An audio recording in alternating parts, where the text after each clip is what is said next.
Hi hello good morning ಶುಭೋದಯ.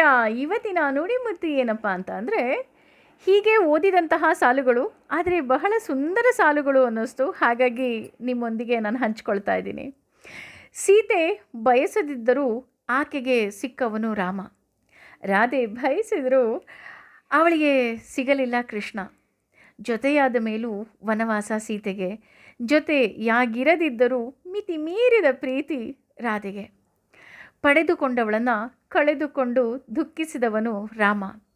ದೂರವೇ ನಿಂತು ಕಣ್ಣೀರು ಸುರಿಸಿದವನು ಕೃಷ್ಣ. ಸಿಕ್ಕೇ ಸಿಗುತ್ತಾಳೆ ಅಂತ ಕಾದವನು ರಾಮ. ಸಿಗಲಾರಳು ಎಂದ ಮೇಲೂ ಪ್ರೀತಿಸಿದವನು ಕೃಷ್ಣ. ಪರರ ಮಾತು ಕೇಳಿ ಅವಮಾನಿಸಿದವನು ರಾಮ. ಪರರ ಖುಷಿಗಾಗಿ ರಾಧೆಯ ಪ್ರೀತಿಯನ್ನೇ ತ್ಯಾಗ ಮಾಡಿದವನು ಕೃಷ್ಣ.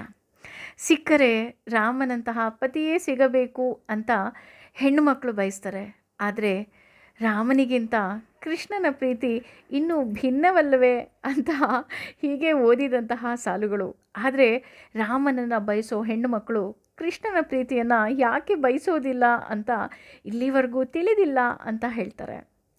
ಎಷ್ಟು ನಿಜ ಅಲ್ವಾ? ಇದನ್ನು ಓದಿದ ಮೇಲೆ ಪ್ರೀತಿಗೂ ಈ ರೀತಿಯಾದಂತಹ ಭಿನ್ನ ಮುಖಗಳಿರುತ್ತದೆಯೇ ಅಂತ ಅನಿಸಿದ್ದಂತೂ ನಿಜ. ಏನೇ ಇರಲಿ, ರಾಮ ಇರಲಿ ಕೃಷ್ಣ ಇರಲಿ, ಭಗವಂತ ಪ್ರೀತಿಸಿದ್ದು ರಾಧೆಯನ್ನೇ ಅಲ್ವಾ? ಹಾಗಾಗಿ ಕೃಷ್ಣ ಎಷ್ಟೇ ಮದುವೆ ಆದರೂ ಹೇಳೋದು ರಾಧೆ ಕೃಷ್ಣ ಅಂತಲೇ. ಒಮ್ಮೆ ಯೋಚನೆ ಮಾಡಿ. Thank you.